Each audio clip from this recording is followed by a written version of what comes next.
Welcome to the Fellowship Film Club. I'm Dee. And I'm Ryan. Every episode of this show, we watch 2 movies, and then we meet here to discuss them in depth. And today we'll be discussing 28 Days Later and The Thing.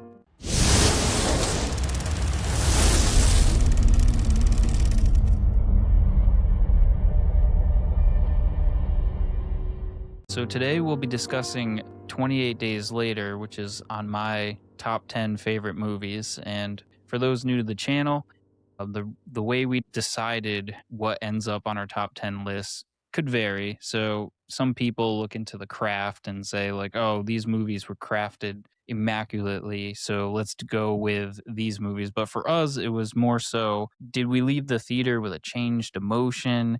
Did it feel like it conveyed a message that wasn't necessarily standard at the time? So from all those decisions, there's multiple reasons why these movies made in the top 10.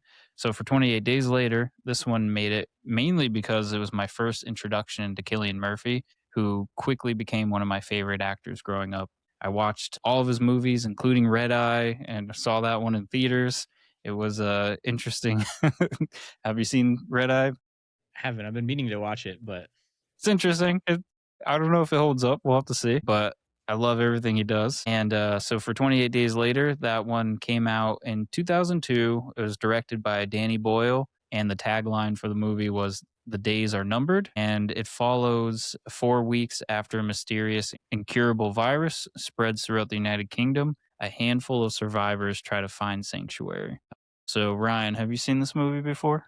yeah, quite a few times actually. So this was a fun excuse to revisit it another time.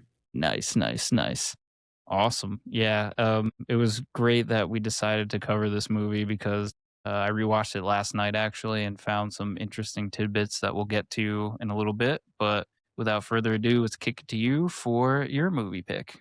Sure. So the film from my list this week, or this month rather, is The Thing, directed by John Carpenter. Sci-fi and horror are 2 of my favorite genres, so that is kind of why this lands on my list. It's the perfect blend of both of those genres for me and some of the greatest use of practical effects that I've seen. So quick synopsis is The Thing follows a research team in Antarctica as they find themselves living among an ancient shape-shifting alien. The alien imitates and assimilates to its victim, blurring the reality of who is still human and who is the thing. As it begins to take over the crew one by one, it's unclear whether the creature will destroy the team or if their paranoia will first.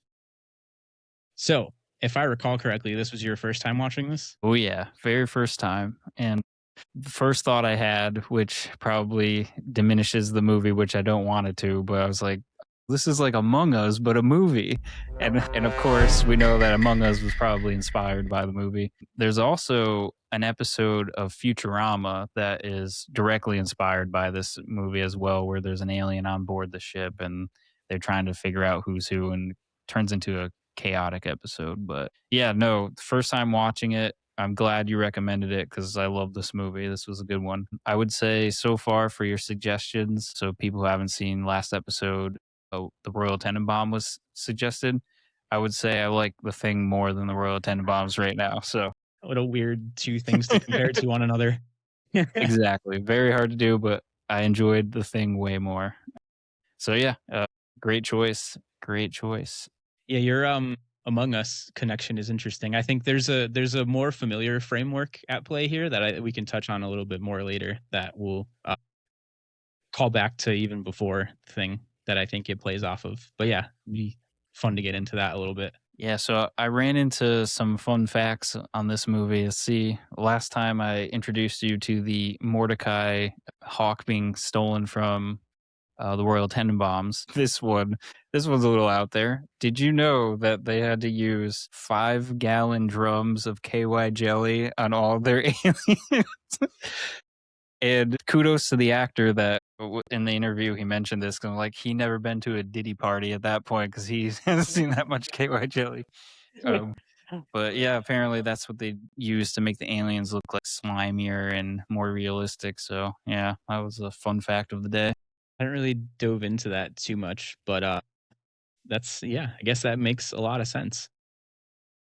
So one of my favorite things about doing this podcast and finally having this outlet to talk about films that I love is getting to show them to people who haven't seen some of my favorite movies before. So this was a cool experience. I love this movie a ton. I've watched it a bunch of times. Like I said a minute ago, it blends two of my favorite genres together. So this was a cool excuse for me to get to show it to someone else new. So what were some of your general thoughts coming out of this? Yeah. I would definitely appreciate you recommending this one to me because it somehow just slipped my viewing schedule. I don't know how I missed this throughout the years, but it was very well shot. That was one thing I noticed. There were some cool scenes at the beginning I really liked, like the helicopter scene. They had some cool imagery there. But yeah, I loved the. I guess it's kind of similar to like the game Werewolf or Among Us, like which I mentioned earlier. Both of those kind of who's who storylines. It's kind of fun to theorize, like, oh, is this person infected or is this person infected? So I found it to be pretty engaging and yeah, like it holds up pretty well being from the early 80s, 82, yeah. 82, early 80s. It holds up pretty well. My only like small nitpicks, and this is where I'll get destroyed in the comments. If I could have some improvements, like I actually wouldn't want a remake. That this movie holds up enough where it doesn't, but I would like if they're able to tweak the sound design slightly and like modernize it a bit. Like I don't know if you noticed, like because this is '80s sound design, so like the guns sounded like Mm, less realistic and stuff like that. sure, yeah.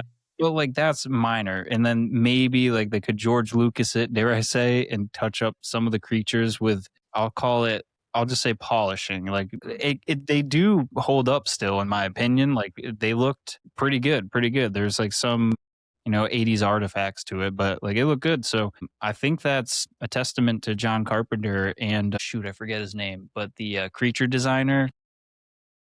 Oh man, I I didn't wrote note that down. he apparently, yeah, we'll get into some more specifics with him, but he did like an amazing job with the creature design and yeah, I had it in my notes, but of course I chopped it out for time. But yeah, he was really good with his designs. And apparently, one of the things I learned about while researching the movie is he was so like into the work that he ended up getting hospitalized for overexhaustion by the end Oh of the wow, filming. I did not know that. And he was dedicated to the craft. And yeah, so the creature design was actually pretty innovative for the time, I feel like. And yeah, it was a great journey. Great Yeah, journey. it's a awesome use of practical effects in this film. I love when movies use practical effects rather than just all CG. Just for continuity's sake, I just looked it up. It says creature design was by Rob Bottin and Stan Winston. Yep, Rob Bottin was the one I was thinking of that had to be hospitalized towards the end. Dang, I did Yeah. not know that. Yeah, so the bit that I mentioned a minute ago about thinking that this has an older framework it's working from is like to me this has a lot of like Agatha Christie 10 Little Indians kind of vibe to it where it's like the like you kind of said the who is it kind of thing going on there. But yeah, I feel like that framework's existed for quite a while and I think all of these things kind of pull from that type of storytelling where you're following throughout and you've got the suspense of not knowing either the who done it or who is the thing at this point. But I feel like it creates a solid tension throughout the whole movie, and then you get to the end and it's ambiguous, and it leaves it up for a question on what you think is going on, which we can definitely dive into some more in a bit because I love talking about the end of that movie. But one of the things I just wanted to touch on right at the beginning of the movie is you mentioned the helicopter scene, and I love that this movie opens with a shot like that where you have a vast landscape of just snow and just endless snow and nothing and it's you're already very aware that you're in this very remote setting.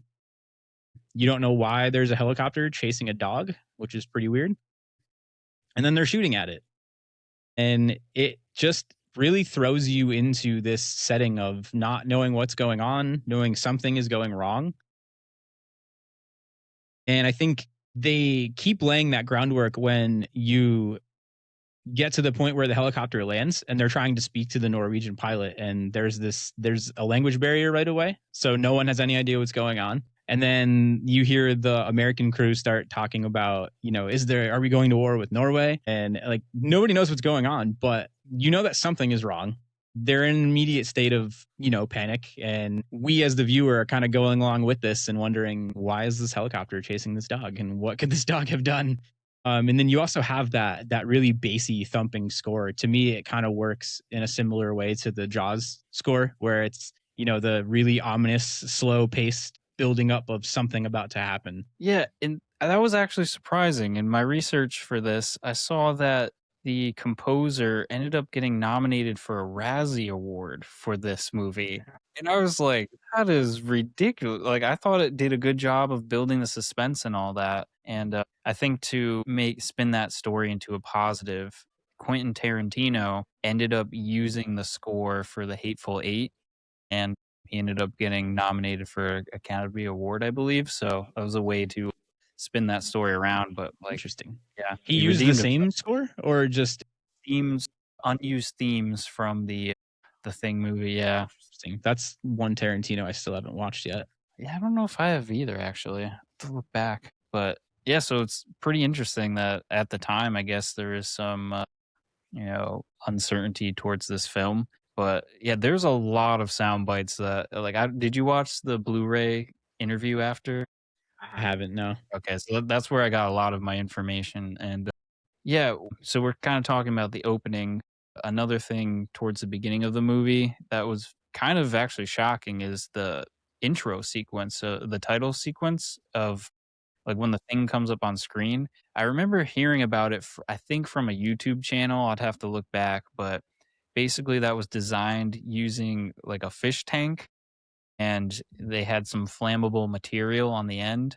So that way, when you lit it on fire and he had it backlit, it was actually like a practical effect. Like, and what's strange is when you look at it, it kind of, this would sound bad, it kind of looks like bad CGI, but it's actually a practical. So I thought that was pretty interesting. And back then, I wonder how many movies like utilize like practical effects, if you will, to get the title sequence. So Yeah, I was gonna say that'd be an interesting thing to hear from an older perspective too, because we have, our brains are very trained to many films we watch being heavily CG. So I feel like in the early '80s, people probably saw that intro and they're like, "Wow, how'd they do this? This is amazing." That's cool. I didn't know that. yeah, yeah, yeah. And so you're talking about the dog chase at the beginning, and yeah, it's interesting how this movie kind of subverts your expectation because, like, I was rooting for the dog instantly. I'm like, no, what are you doing? As one does. As one does. And then as things move along, we find out that the dog is a very dangerous alien. So it makes sense that he would be going after him that way. I guess I don't know how to dive into this, but one theme I saw throughout the film is almost like it's symmetry to what they find on the Norwegian base. Like, did you kind of pick up on that too? Where I don't know if I'm jumping too far ahead, but so the dog goes to their camp and then they say, hey, we're going to go see what's up with the Norwegians. They go over there and they see, things on fire, things destroyed, people barricaded in certain areas. And throughout the film, it seems like that plays out for our American characters. And I was like, oh, that's an interesting take of like foreshadowing basically, and the cyclical nature of like what's transpiring down there. But yeah. Yeah, I think it is just that. I think it's a good foreshadowing tool, and I think it kind of shows us pretty early on that we shouldn't get our hopes up for the fate of these other humans in this film here, because I think they're about to succumb to a similar fate as the Norwegians did. But I also like that it sort of unveils what is going on to us as viewers without giving us too much exposition there. We get to see, the American team find the that chunk of ice that they dug up, which is presumably where the alien was unearthed from, and then they find the wreckage of the ship and they're like, this has got to be tens of thousands of years old. And so it gives us a lot of intro into what's going on and how it got there and a little bit of show don't tell for the most part. Yeah, and now I can have another fun fact. So I found out for the alien crash, they use matte paintings for kind of like making the scene look fuller and the practical effects trickery. And the matte painting designer was Albert. Whitlock, which, if that name sounds familiar, but maybe not, he was actually the matte painting artist for Dune, like the original Dunes from the 80s. So I thought that was pretty interesting, and I'm sure eventually we might want to cover those on this channel. So we'll make a mental note there. But yeah, I really like movies that use matte paintings for, obviously, dare I say, in 2026. I prefer matte paintings over CGI in some cases because it has like a physical, like, tangibleness to it that the CGI just doesn't. So, but yeah, that was a interesting shot. I really liked how they pulled that together. It was a blend of matte painting and Yeah, it looked good. I like when you can tell something is made on a practical set. It just has a different feel to it, and like you said, more it feels more tangible. Just jumping back a little bit to sticking with a little bit towards the beginning of the film. I love that we get all this tension and this what's going on and all this buildup of this threat, and then we cut back to going back inside the American team's base, and we get to know this crew a little better, and you're exposed a little bit to this banter between the crew members. And I like the juxtaposition of this threat going on around us and not knowing what's happening and all these guys panicking a bit, to then seeing them just ribbing each other all the time. And one of them's just getting high all the time and they're passing around bottles of booze. And then I think one of the funniest things to me about this movie is the fact that these guys are on a stranded base in Antarctica for who knows how long. And one of the things they chose to bring for entertainment are taped episodes of game shows. Like Yep. they could have taped any episodes of anything, but they chose game shows where it's always going to have the same ending every time. And then they even have I don't remember who it is that says it, but he's like, I know how this one ends, and then changes the tape over. God, and that's like a product of the 80s too, right? Like we're spoiled now with satellite phones, and so like the isolation is like not even possible in 2026. So yeah, I was thinking about that while watching this movie, is like how would they make suspenseful movies like this in 2026 without having to go back to like a previous decade or probably 2 decades at this point, where yeah, because it's like, oh, if they're on that island, or not island, Antarctica continent, I guess. If they're there in 2026, they have satellite phones. Like, there's no story. It's like the fact that they're isolated, like that adds to the drama. And yeah, like I found it fascinating, like you said, with the taped game shows. There's also the chess match, the chess master, I think it was called, the computer. He destroys it. I'm like, wow, man, he must hate that game. It's destroying his one video game on the continent. But yeah, it was very interesting to see. Yeah, that kind of adds to what makes the threat of this film so real too, because you realize that the crew is pretty set on knowing that they have to either figure out a way to destroy this alien, or eventually a rescue crew is going to show up and likely meet the same fate that they did. So it makes the threat all that much more real, because they have no way of communicating to anyone else to say, hey, something's going on here. Don't come here. Yeah, we're basically trapped. And with this movie, there's so much I want to talk about, but I got to leave it until the 28 days later section. But like we're like, oh, these two movies, I think they'll blend together.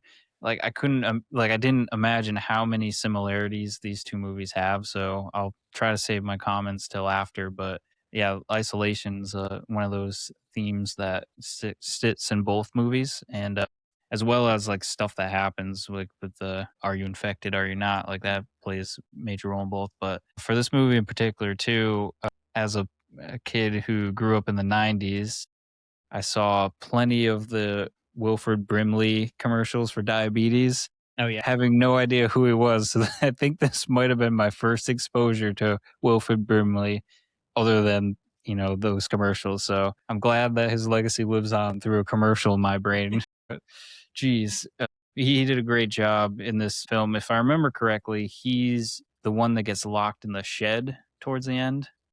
Yeah, well, pretty early on, actually, that's actually something I wanted to bring up to you. So this is a perfect segue. So I think, to me, one of the things I noticed with his character is he's clearly one of the most intelligent members of that crew, being a doctor. And I think it's really interesting that he's the first one to completely lose his mind and freak out over this. It makes me wonder, like, if the smartest guy in the room is panicking this hard over this, does he know something that he's not telling the rest of the crew?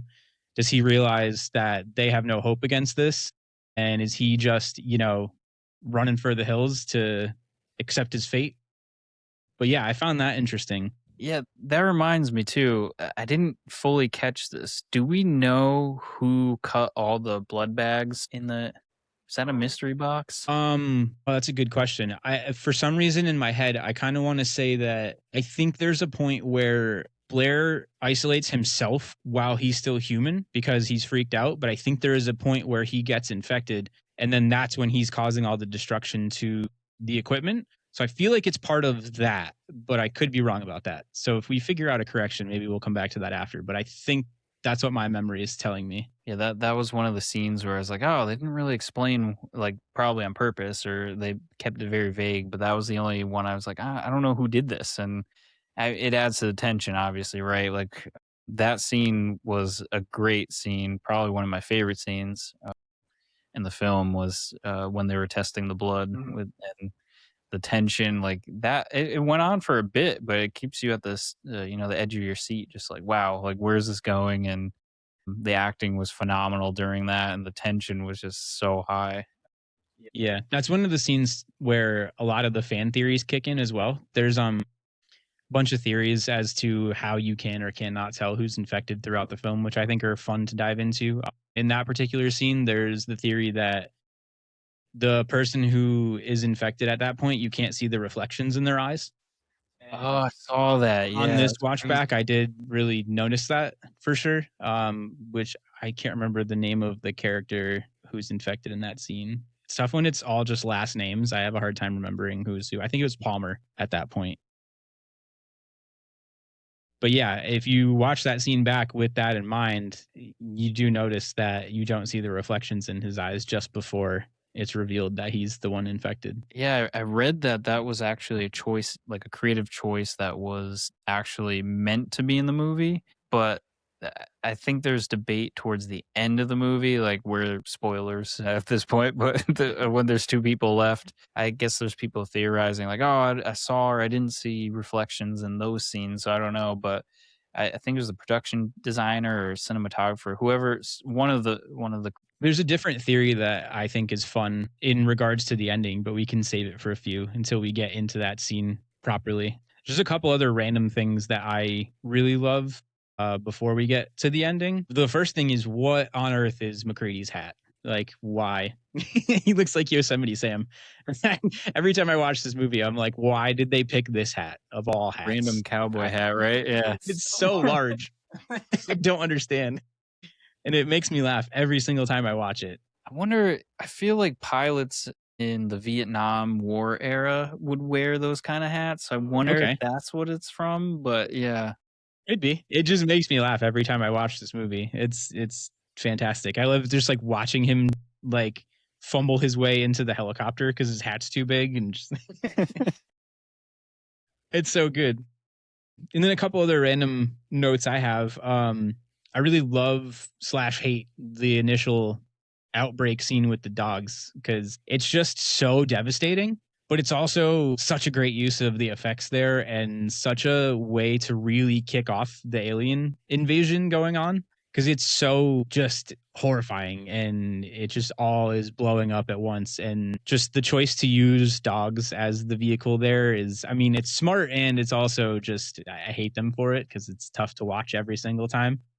But it's a smart filmmaking choice to me because it's you're showing us the gravity of what's going on by using the dogs before it gets to the humans. But yeah, that scene is tough. But I love just all the tentacles everywhere and just the visual of that is just so cool every time. Yeah, I wonder how they pulled off the tentacles. Like that's one thing I didn't understand because those things are just going everywhere. I wonder if they use strings or like Yeah, I haven't really dove into that. I feel like part of my love for films that use practical effects like this is just kind of the childlike wonder of it all. Like sometimes I find myself not seeking out the answers to those things just because I love just experiencing it.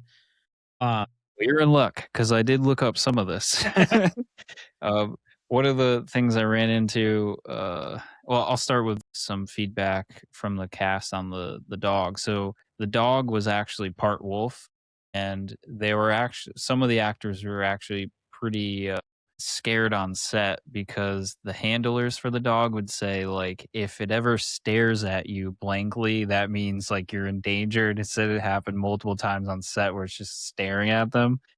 So that's crazy that they used part wolf animal. And then kind of regarding the creature design and all that, in the behind the scenes, they mentioned that like the materials used to create the creatures kind of gave off some fumes, which were apparently very flammable. And the scene where I don't remember the characters, unfortunately. I think it was Charles Hallahan's character. He gets his head kind of like stretched, like during he's like on an operating table and his head gets stretched and then comes out. Apparently, during that scene, the way they designed it, it was supposed to be like a one shotter. And during setup, there was fumes coming out of it and it was filling the room. And there was some pyrotechnics and it literally exploded on their one shot. And they ended up having to reshoot it and redesign everything. That's a fun tidbit there. That's also I love that scene so much, and it's one of the iconic scenes of the film where that character is Norris.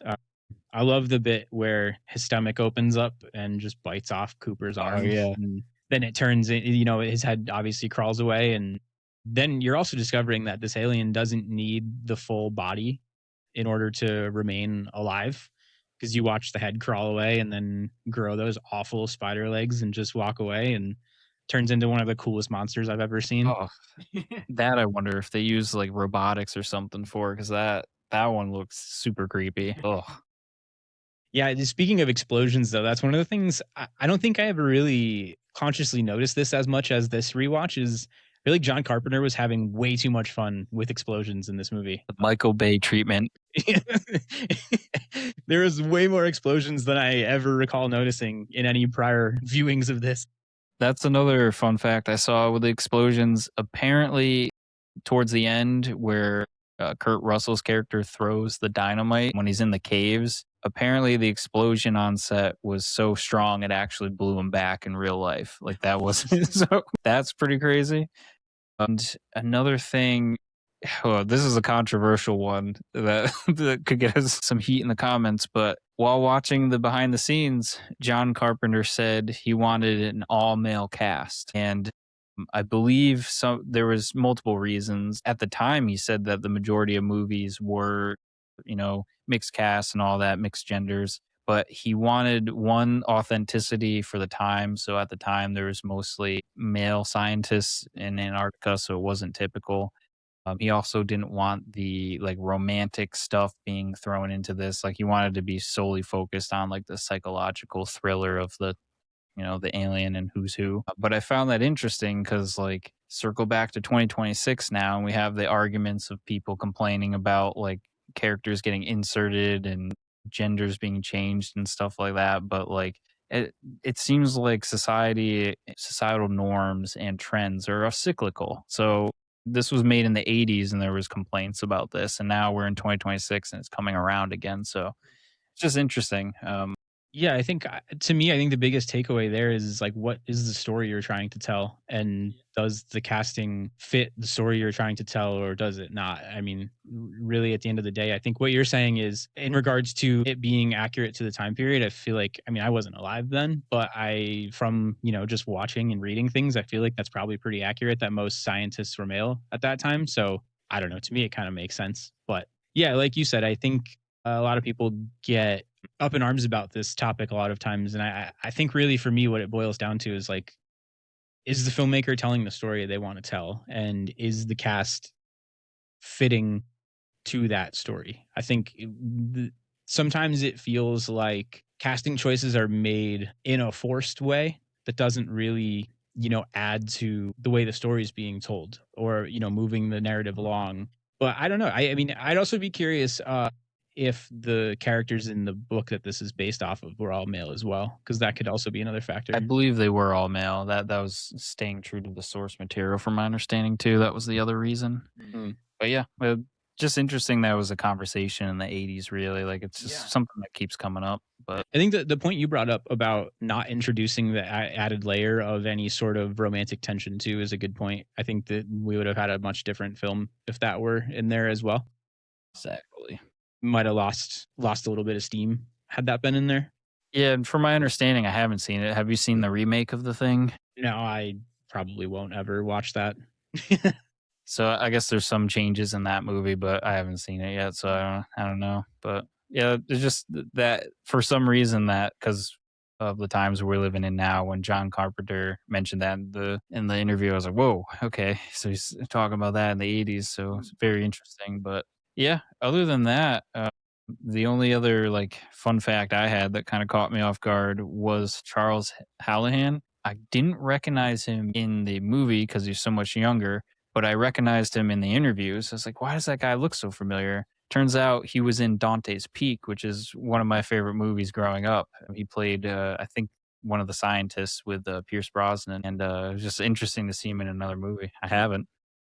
Yeah, I don't recognize him from anything else. I haven't seen Dante's Peak, but that Adding it to the list. Gotta watch it. That could be a good one for our episode where we cover two movies that come out at the same time because Volcano came out at the same time.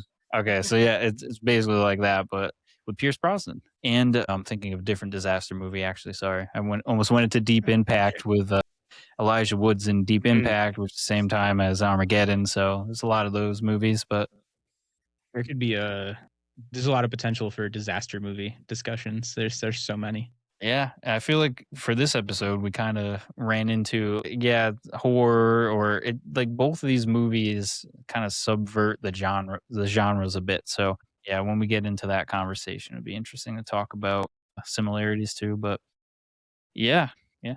So just to kind of dive into the ending a little bit, one of the questions I wanted to pose to you was, do you have any thoughts on the ending of the film? Do you think you know who is the thing, or if it's neither or both of them?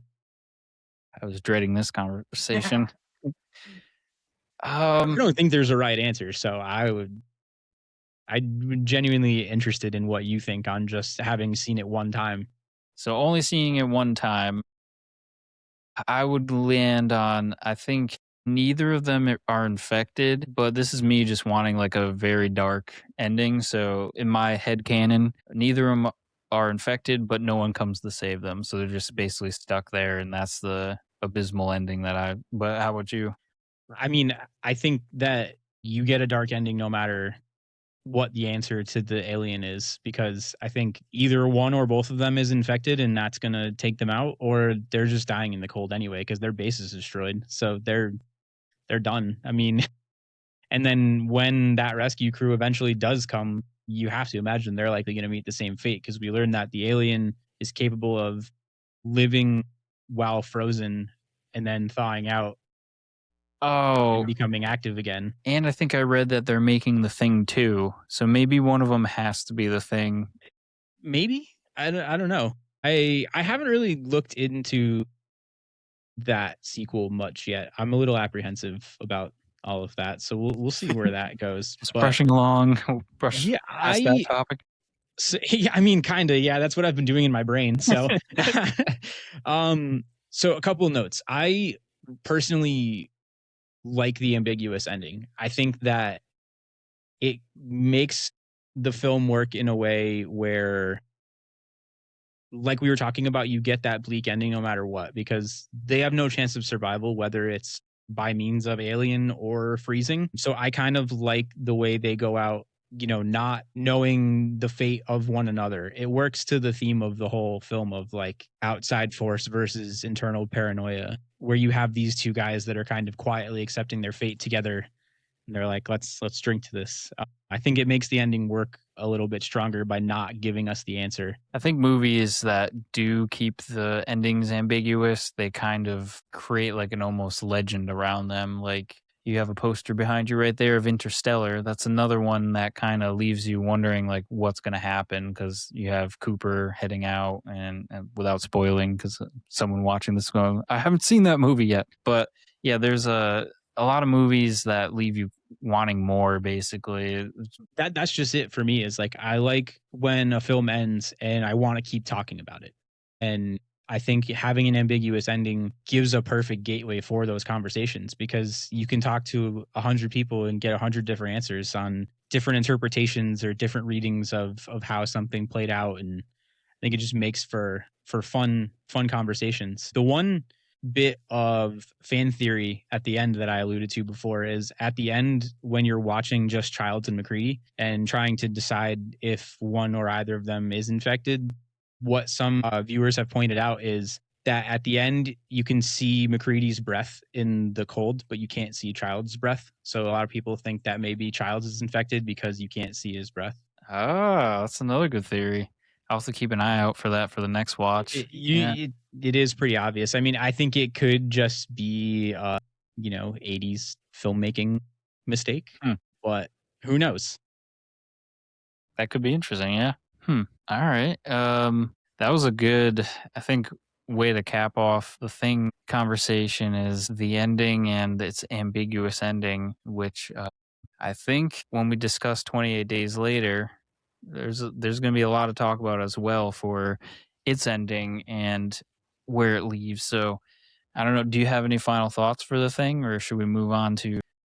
I think just one last random thing that I love about the thing is that they never show us what the true form of the alien looks like. I think that adds to the ambiguity of the ending and also just the terror of the whole movie. I like that the alien exists by assimilating to look like its victims, and we never see what it looks like without any form of assimilation. So I think that's a really cool choice to make. In the interview, they mentioned how like they were around. So it was the 80s, right? So Alien came out, and they were like, "Oh, like we want it to be different. We don't want it to be a person in a suit." So one thing they did was they wanted to make sure like there was like animatronics and practical effects, and it didn't look very human. Ironically, though, one of the creature designs, it was a human in a puppet.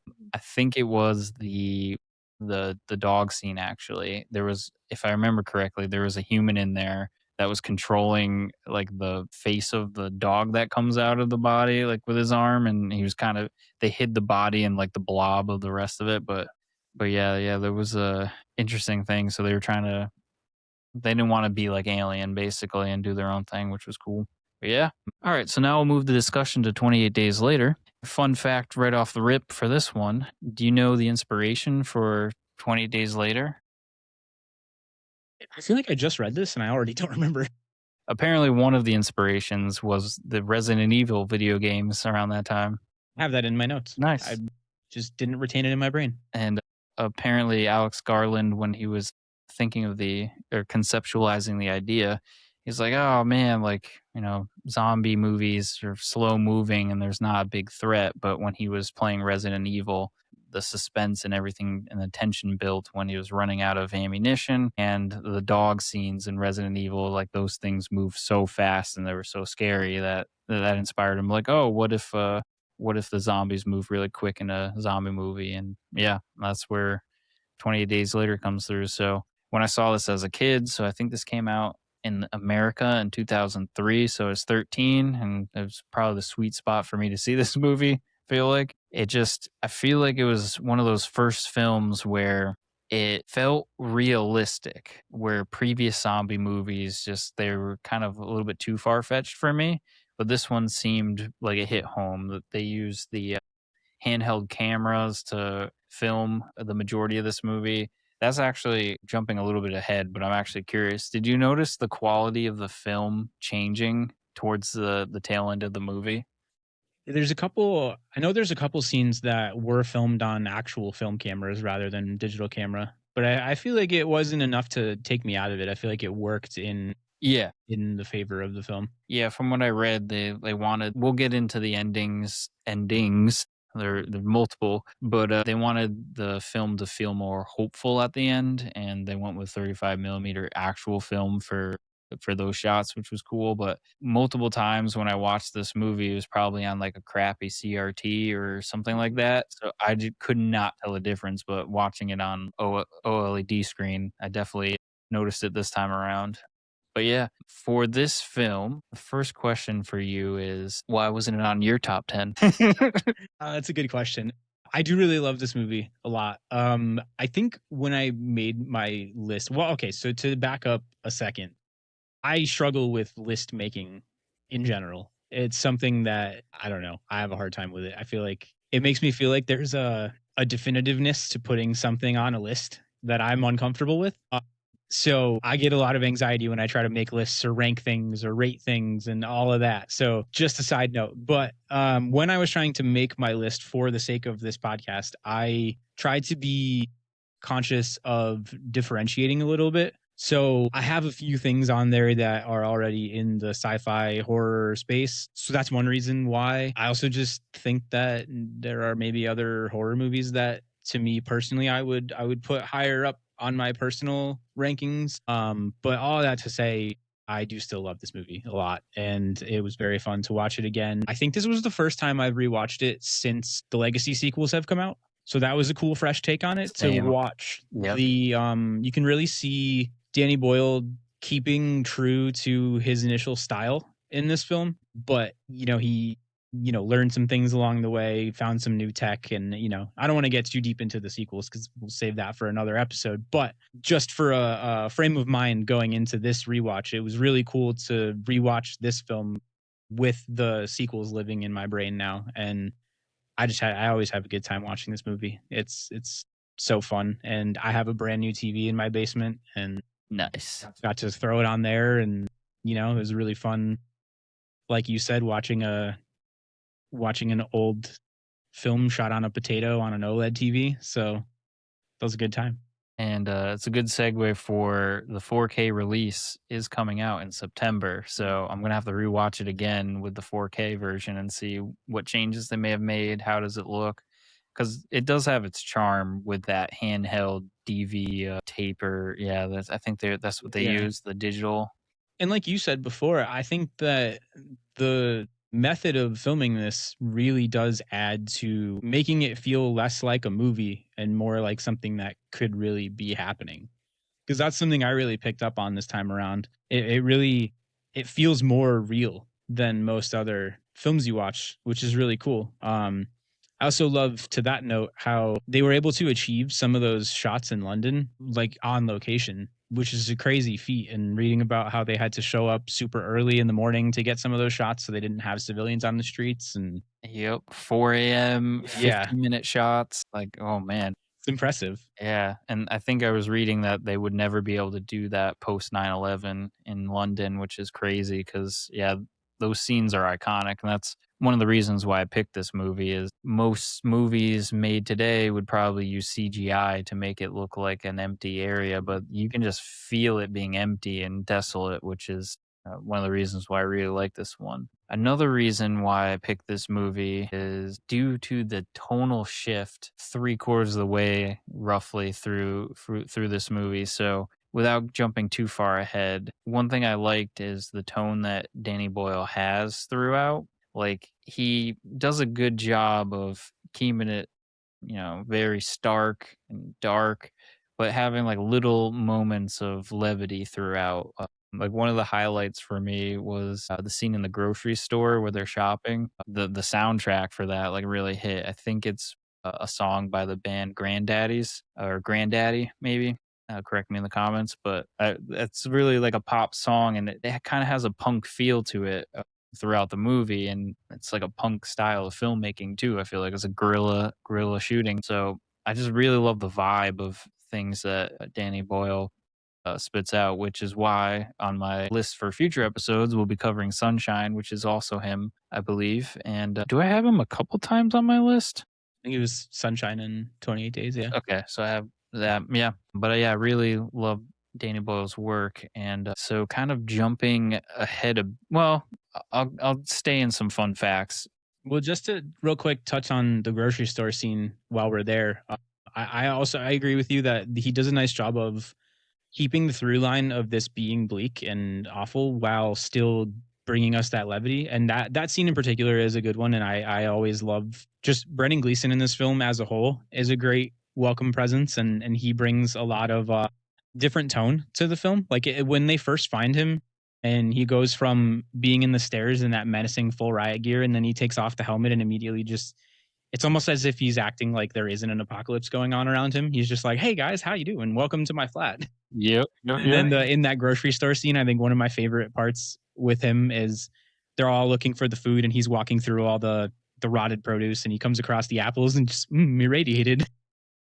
Yep. And jumping ahead a little bit, but related to the grocery store scene, he's kind of having the conversation about the alcohol.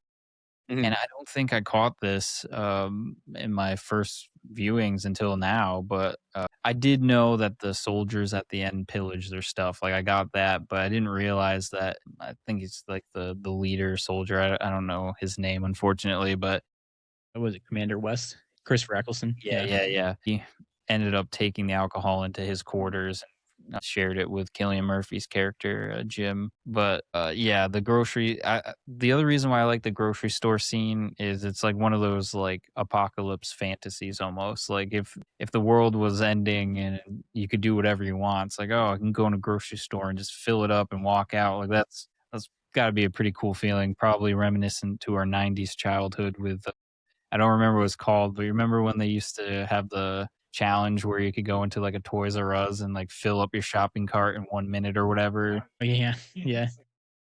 I feel like it's the hallmark of an apocalypse film at this point too. It's almost like you have to include a grocery store or a mall or, Yep. something like or like an amusement park even. Yeah, I think it's something about, taking a setting that is so familiar and probably something that we tend to take for granted day to day, and then, turning it into this thing that is starkly noticeable in this setting where it's like, I mean, I walk into a grocery store every week and, I don't think twice about it. I'm just there to buy food and then I go home, and but then you see it in these films and it's this beacon of hope, or it's this bright setting in a bleak world. So I Yep. think that's fun. Yep. Yep. Yep.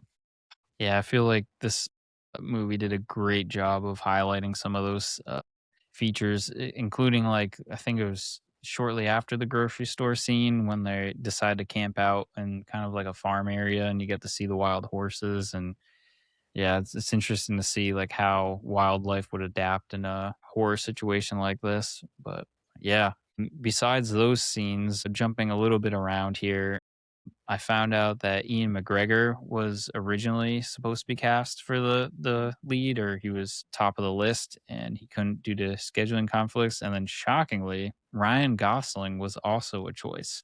I didn't know that. The Ewan McGregor makes sense because of Train Spotting, but Yep. Yep.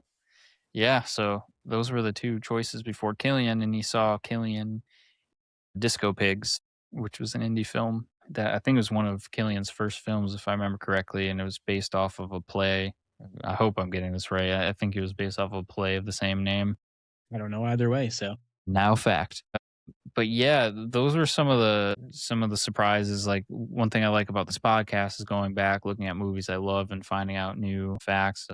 I guess another one was Megan Burns, who played Hannah, ended up becoming a pop singer in the UK. I didn't know that. Oh, Betty Curse is her stage name, which is a pop punk, which is kind of interesting. But yeah, overall though, with this film, I feel like the action, this is another like technical thing I learned and is the first time I noticed it was in this film is when I guess it's called under and over cranking and shooting at high frame rate as well. If you noticed in scenes where there was an attack or something, the camera looks very like jittery and like the motion seems like almost unhumanly fast and that's due to that style of filming. And you'll see it in like John Wick and Born Identity and stuff like that. Like that, it seems to be like a common thing that's done in the film industry. But this was the first movie where it was like hyper noticeable. And another reason for the action that I thought was interesting is Danny Boyle hired athletes to play the zombies. So like really accentuating that they can like be terrifyingly fast and just rip through things. So I think that adds a little bit. Yeah, for sure. I think the use of a lot of really tight close-up shots adds to that as well, because it's not only the like fast cuts, like you were saying, but it's also the fact that most of the action scenes are really uncomfortably tight shots, and it makes it feel claustrophobic, like you're almost part of it. Yeah. I think another strength of this film too is that it doesn't utilize the tactic of jump scares. It's more showing you what's going to happen and letting you live in that dread of knowing it's coming. Like in particular, the shot of Frank getting infected. They don't jump scare you with it. You're watching the POV of the drop like as it's falling from that rafter. and you have those few seconds of just living with knowing this is coming, and rather than it just being a jump scare. And I think that that lends itself well to why this film is so successful. I think just the living in that constant tension of knowing something's coming and it's always there in the background and the threat is always there. And Yeah. yeah, I don't know, I think that was a strong choice. I feel like he was successful with one jump scare while still alluding it was going to happen, and that was the scene where Jim's staying at his parents' house, and he's walking around at night with the candle, and then they show the POV of a zombie looking at the house and seeing the candle, and then like the next shot is just smashing through the like. I thought that was really well done. Yeah, I mean, again, it kind of utilizes both because they're showing you the POV of Yep. the infected first, so it's setting it up for you to know it's coming, which is a strong choice. Yeah, yeah, it's great. I love it. Oh, and I love like the shots too. Yeah, now I'm like going backwards towards the beginning where he's out and the gas station gets destroyed and all that. But before it gets destroyed, there's scenes where people run by the camera and you see their like Molotov flame like quickly go by and then quickly go by again, and that's kind of echoed throughout like the movie where different people run close to the camera. But yeah, I feel like Danny Boyle movies tend to have like a tonal shift throughout most of his movies, or maybe that's I haven't seen. I don't think I've seen all of his movies, so I can't say that with 100% certainty. But Sunshine has a similar tonal shift in it. But with this movie, similar to The Thing, towards the end, the tonal shift is like very clear that it's like humans are the problem. Mhm. And it's not just the infection. And we get the soldier scenes that are disgusting and heartbreaking. And Jim, like my as a 13-year-old watching it for the first time, like I was like, wow, they're really making Jim act like the zombies, like the way they shot him, and I'm sure it's all intentional. And I, as a kid, I just interpreted it as like, wow, he's just going insane now, and like that's how I interpreted. But now watching it for probably over 20 times, I've probably seen this movie, seeing how it's like nuanced, but at the end of the day, when humans are put in drastic situations, like normals or like pleasantries kind of get thrown out the door and it quickly unravels, which The Thing had a similar theme through it as well, with everyone accusing everyone and leading to violence. So, Mhm. Yeah, I think the speaking to Jim's character, that's one of my favorite parts about this movie is that when you watch it, you're getting this slow development of his character, which I think is really strong. You start out the film kind of watching along with his perspective where we don't know what's going on yet and he's waking up from whatever coma he was in, and so you're kind of along for the ride with him while he's walking around empty London and all this and finding the news articles and, piecing things together. We're doing the same along with him as the viewer. And the first act of the film, he's a very passive kind of, he's malnourished and he's not a very strong character right at the front. He's kind of, still learning what's going on.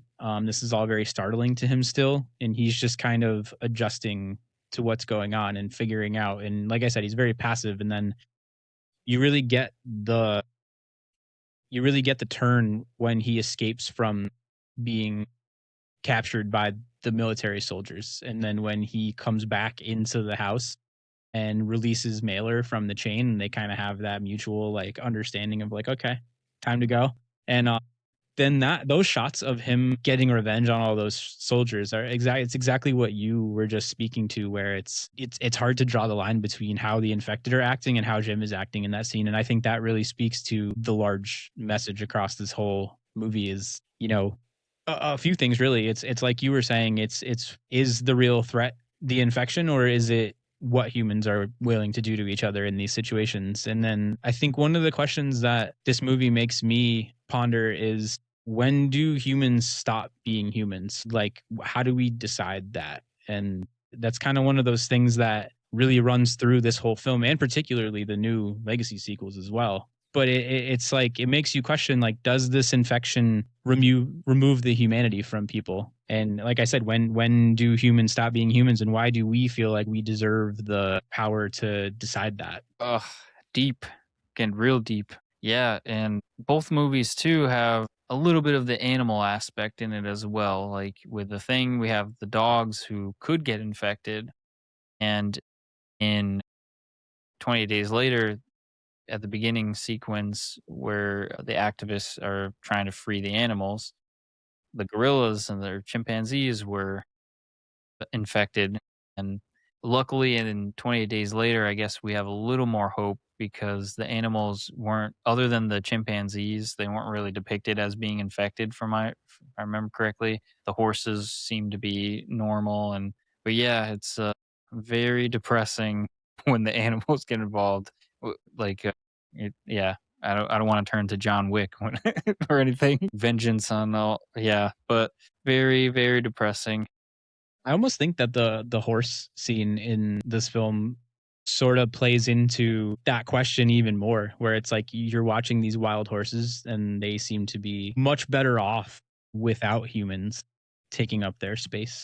I think that's really what this film is trying to do. I think Danny Boyle and Alex Garland are largely just trying to tell a story about humans and human cruelty, and the infection is just a smart vehicle for telling that story. It really gives us the characterization of the cruelty in something else other than just showing it in the humans. I think that the soldiers are really the key point where you get that flipped perspective, and you start to see like these guys are truly animals. Like it's been less than 30 days and they're already resorted to luring women into their camp with an emergency broadcast. And that line when Eccleston says, "I promised them women," I think that gives me chills more than any of the actual horror in Yeah. this movie. That's just terrifying Oh. and just gross. Yeah, that such a heartbreaking scene. And yeah, that's where like the tonal shift of this movie is just like we were zombies all along. We're all zombies. It's like, oh, it's so heartbreaking. And yeah, I that's one of the reasons why I put this on the top 10 is just it makes you question a lot. And it's a lot of movies in one, really. It's a disaster movie. I heard the movie makers didn't want this to be classified as a zombie film, but it has that aspect. Obviously, it's a main focus, but there's larger stories at play. So it's disaster zombie. It's also a human story of how far do we push each other. It's survival. It's a lot wrapped into one, much like Mm. The Thing. So I really appreciate the choice to make it specifically a rage virus. They make the distinction very clear that like this is a rage virus and not just a typical quote unquote zombie. I think that adds to the humanity of it all, and really drives home the message that they were trying to portray in this, because it's at the heart of it is rage and anger and cruelty, and not just some ambiguous infection that's controlling people's brains when they're undead. But it is really interesting, and it also adds that layer of questioning where humanity begins and ends, that I don't think you necessarily get as much in most like traditional zombie films that you do get here. I think one of the things that I really noted too on this watch was looking at some of Alex Garland's films that he's written. He tends to really write a lot about this idea of, the destruction of society and civilization, human isolation, consequences of sort of unchecked power, and just humans being awful to each other. I Yep. think you see similar through lines in things like Ex Machina and Men, Annihilation. I feel like he's got his bag he likes to draw from. Did he do Civil War too? Yeah. Oh my God. Yeah. Yeah, yeah, he is a thing. For 20 Days Later, a question I wanted to pose to you that's related to both movies is which ending leaves a more powerful impact on you? Yeah, they're both very impactful, but one leaves you on a feeling of hope and one quite the opposite. I don't know how to necessarily say which one is more powerful. I think they are doing very different things, but to very successful degrees.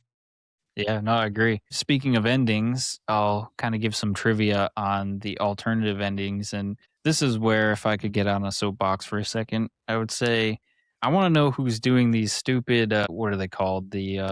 the pre-screeners, test screenings, people complained about the original ending, saying it was too depressing. And that ending was, let's see, Jim dies from his gunshot wound, and Selena and Hannah simply leave, and they have to go out into the world on their own. And I was like, that would be a very depressing ending that I would have liked. But the test audiences had many notes against it, so they scrambled and changed up the ending. There was also another ending which didn't get shot, but it was in the storyboarding phase where Jim's dreaming about his bike accident before it happens and before he gets put into the coma, and he ends up dying anyway on the table. So like they make it seem like he's going to survive and just kill him off again, which is pretty depressing. And then there was another version in here that I forgot about. Oh, they coined this one the radical alternative ending, and this is he was never shot, but Hannah's father, Frank, is still dying, and Jim undergoes a full blood transfusion to save him after the group discovers a secret lab at the military blockade. So that was another pitch that they were going to go with. So we would have had Frank at the end, but yeah. So it sounds like they were trying to figure out a impactful ending, and at the end of the day, with hindsight now, with getting 28 weeks later and then the 28 years later trilogy, with that, like I kind of like how they left it open, because without spoilers, there's some interesting things that might be happening in the 28 years timeline that could be very entertaining, seeing how they play it out. Yeah, I think for what it's worth, I think my opinion on the ending and the choice to go with the one that they did, I think that ending lends itself the best to telling this story about humanity, because it leaves it open for that human connection and that sense of community and figuring out how to work together. It leaves room for it to work. And I'm all for a bleak ending to a movie, as we just talked about the thing. When it works, it works. I think I could have lived with the ending of Jim dying from the gunshot wound and it just being them going on ambiguously. I think I could have lived with that ending. I do prefer the one we have. The one with Jim dreaming the whole time, I think there's a good reason that was never shot, because that sucks. I hate a movie where it's like, oh wow, the whole thing was just a dream, nothing ever happened. Like, no, don't do that. Don't do that. I don't want that.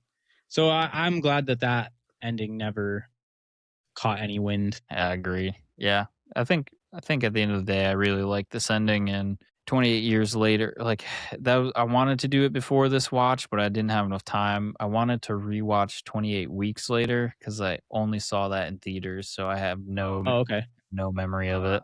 I can say, for my opinion, I think the opening scene of that film is one of my favorite horror scenes ever. Oh, and then the rest of the movie is bad. All right. Well, that's just my 2 cents. But that opening scene is incredible and terrifying and really impressively shot. And I've heard rumors. I haven't looked into the credibility of this. I've heard rumors that Danny Boyle directed the opening scene and then passed off the rest of the film.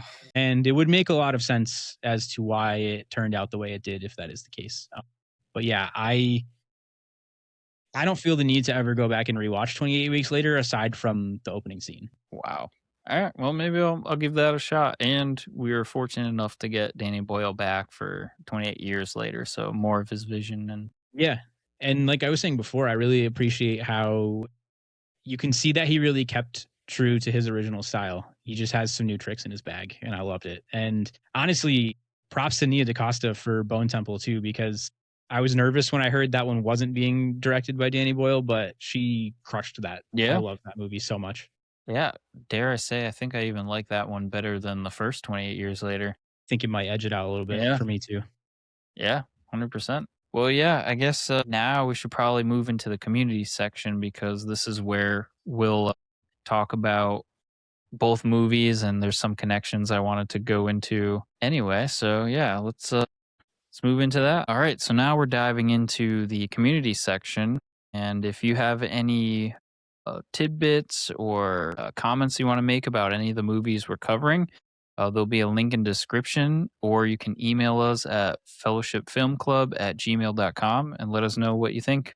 and that you can talk about even the movies from episode 1, episode 2, movie in the future we're going to cover, whatever you want. Send it to us. So, yeah, without further ado, Ryan, what's the first question we have submitted? So my wife Kayla watched both of these along with me this time.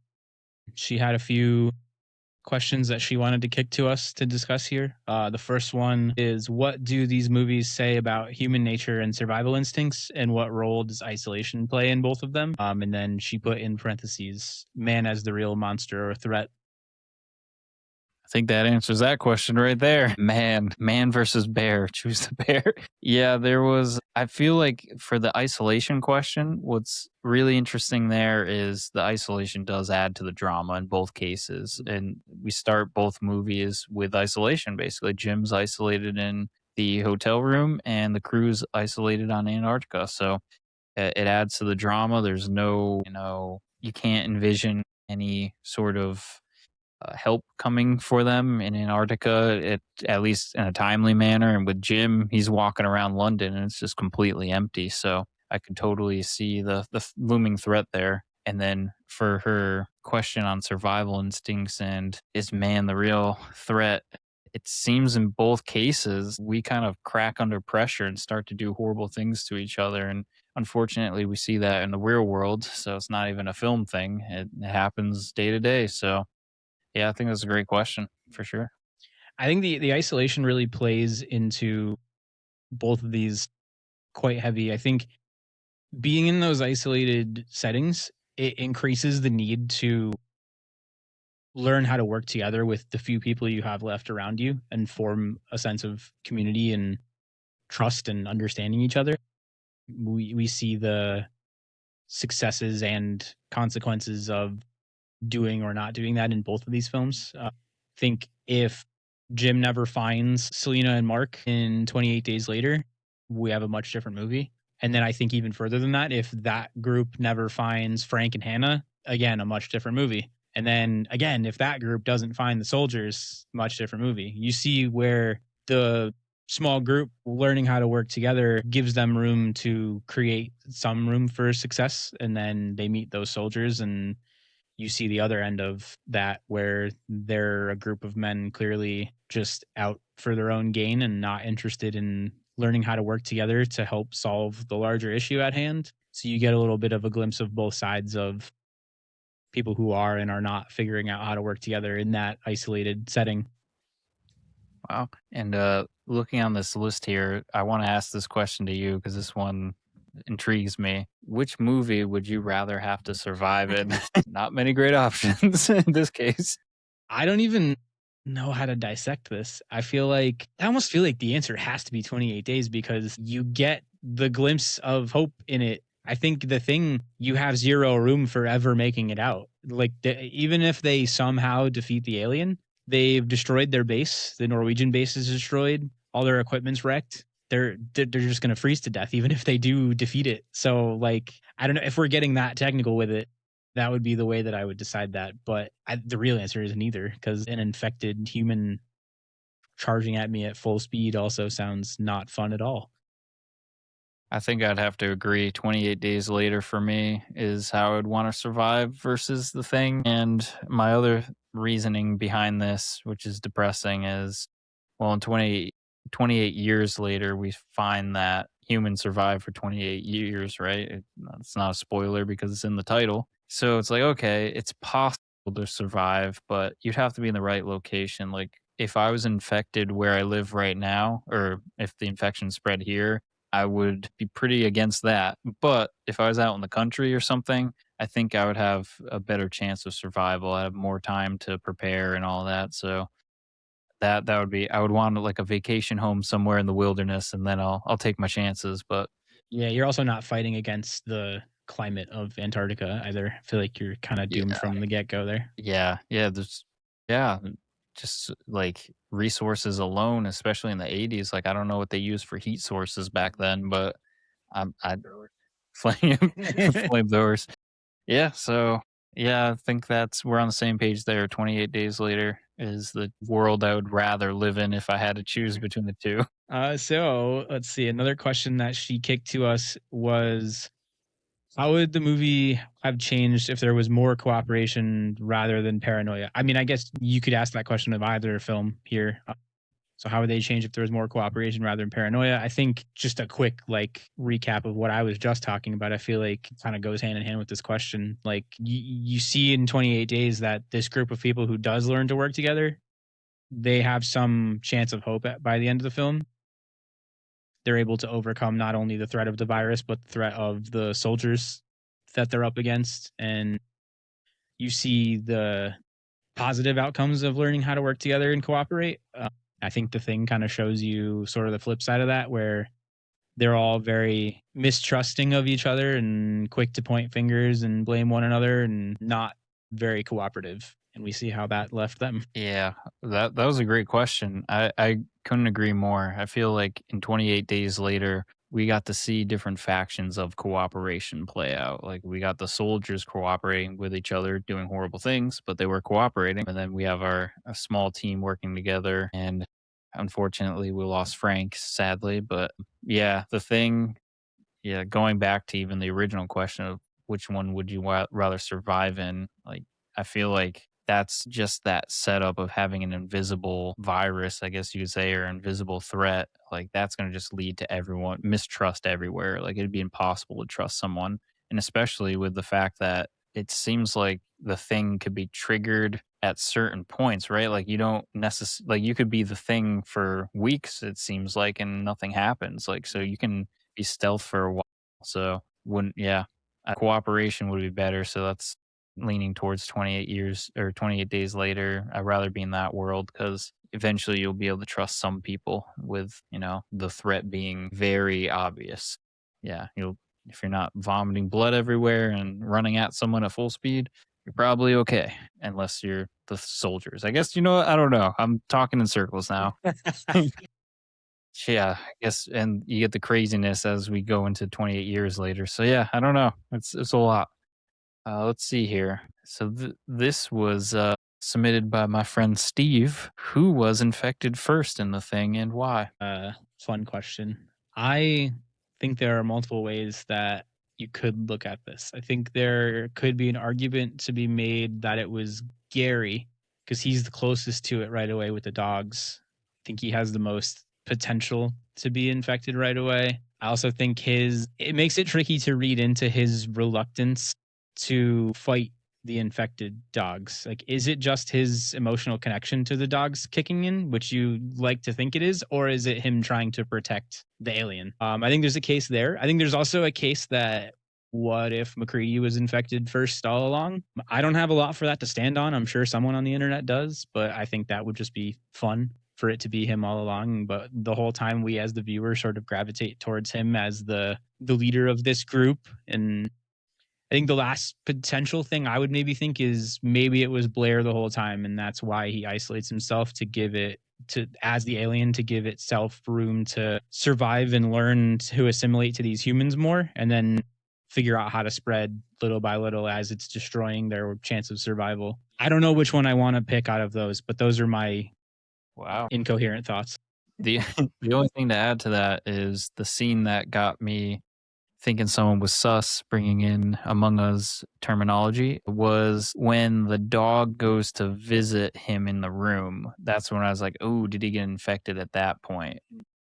And I'm sure they did that intentionally to make you question things. So that I had that in the back of my mind. But that would be a good theory if McCready was the whole time and just under our nose. But he does a good job of attacking the other infected people. So that's where it's like, oh, do they not care Yeah. about each other in the alien race? And Yeah, that's what I mean by that one doesn't have a lot of legs to stand on, but yeah, still fun. so fun. Let's see what else we have here. Yeah, we could ask this one. If you woke up in a hospital like Jim, what is the first thing you would do differently? Well, it's tough. I feel like waking up in a hospital and there's just no one around and it's kind of ransacked and destroyed. I would probably be way less calm than he was. I mean, I feel like the reaction to ransack the soda machine is probably a pretty good first instinct as well. He's been in a coma for a while. Yeah.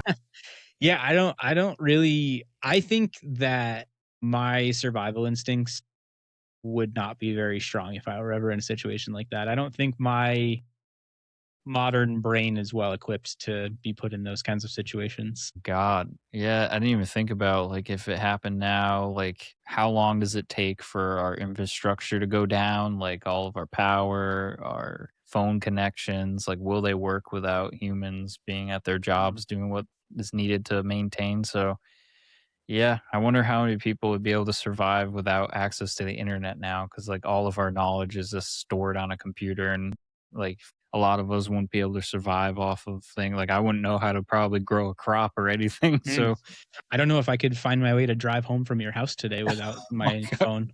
Yeah. Yep. Yep.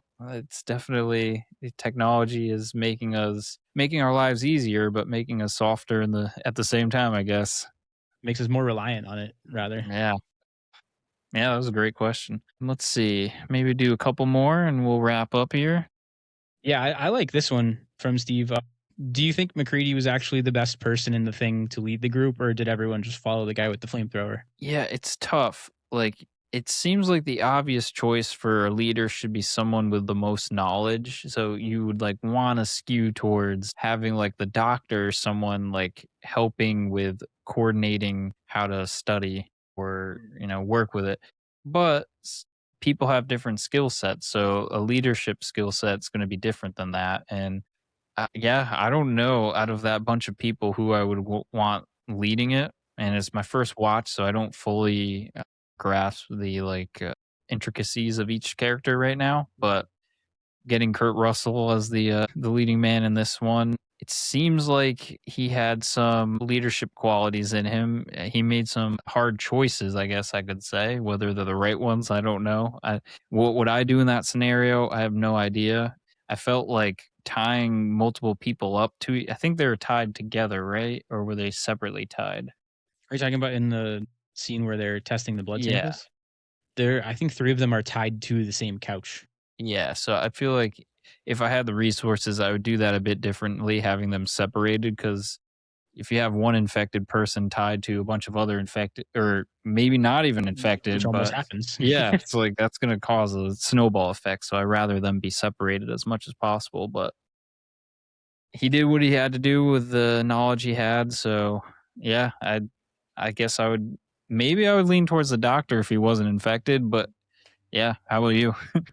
I think that there's something to be said for just him having that like show of force right away. He's kind of, I think the tail end of this question about everyone following the guy with the flamethrower, I think there's some weight to that where it's like I think we tend to look for those qualities in situations like this, where it's like this guy's willing to step up and put himself in the way and be the one to lead the charge against it. So yeah, I think people tend to just naturally fall into following people like that. Whether that's for the better or worse is up for debate. But to me, I think that's why it played out the way it did. I think that it's interesting to debate the idea of McCready being infected all along when we're talking about this question. Where is that part of the reason why he was so willing to be the one to step up? Is it to, manipulate how successful this group is along the way in fighting against the alien? All fun possibilities to ponder there. I think we can end on this question. I really like it, and maybe I'll adapt it for both movies. But if both of these movies took place today, would it be easier to stop the infection with modern tech, or would it make it worse? And the reason why I wanted to include 28 Days Later in this is now we're post pandemic. So there might be some additional learnings because we basically had a version of a zombie virus. Luckily, it wasn't as destructive, but we had a version of it. So yeah, where do you land there for if you want to answer both movies or one? Yeah. So that was actually something I had in my notes that I didn't get to touch on earlier. Was one of the things that I really picked up on in this rewatch of 28 Days was when you watch this movie just as a movie and don't really make those real life connections, it kind of seems crazy that something like this could get escalated to the level that it did within a span of a month. But then you look to something like the COVID pandemic and you realize that when our systems of power and our infrastructure are not built up in a way that is capable of handling these kinds of things fall apart rather quickly. So I think that real life example of the pandemic, we learned that modern technology may not necessarily make it any better. I think we kind of saw that people had access to too much information and too much misinformation about things, and definitely made it a lot more difficult to deal with. There's, of course, the argument to be made that modern technology made it easier to learn and create solutions quicker. So there's that to be said for the flip side of it. But I mean, we saw firsthand that, the world was not doing so hot for a little bit there. Yeah. And for the movie The Thing with modern tech, we kind of briefly talked about it earlier, but yeah, because the virus or the alien is invisible, even if we had like satellite phones and stuff like that, someone who's not infected could say, like, oh, there's something going on down here, get backup over here. An alien or someone with a higher ranking, if they got infected, they could call that saving mission off or something like that. So it could get convoluted that way. But I'm assuming protocol would be still send someone anyway. But then it's just more people are going to Antarctica just to get potentially trapped there because it's not only like the technology is the issue, but it's literally the geography they're in. They're on an island, a big, big, big island, but covered in ice and freezing weather. But yeah, the geography plays just as big as part as like the alien in terms of the danger they're in. So it's twofold. But with modern technology, maybe they'd be able to survive a bit longer down there. But it's only what 3 decades or so, or 4 decades of additional technology advances. So yeah, Yeah, I mean, we still got flamethrowers now too. flames still they're still there. Still got our flamethrowers. So yeah, is there any other questions you want to tackle on here? Or do you think we covered? I think it's pretty good. Nice. All right. So I think the final announcement is what are the next movies we're covering? I don't remember. Oh, I do remember actually. The next two, this is going to be a doozy of it's probably going to be like 4 hours long. So I apologize in advance. But the next movies we decided we're covering are Arrival and Interstellar together. And we've both seen these movies. They're both one of our favorites. So we're going to be talking hours about those probably. So if that's your cup of tea, come on and join us for the next episode where we get very emotional and listen to, what is it? The Nature of Daylight. Is that, yeah. We'll be listening to that on repeat and crying our eyes out. So yeah. And remember, if you have any thoughts, questions, discussion points that you want to add to that discussion, send them on over to fellowshipfilmclub@gmail.com, and we'll be sure to include them in that episode. Yeah. All right. Well, until next time, thank you all for joining us and have a good night. And keep watching movies.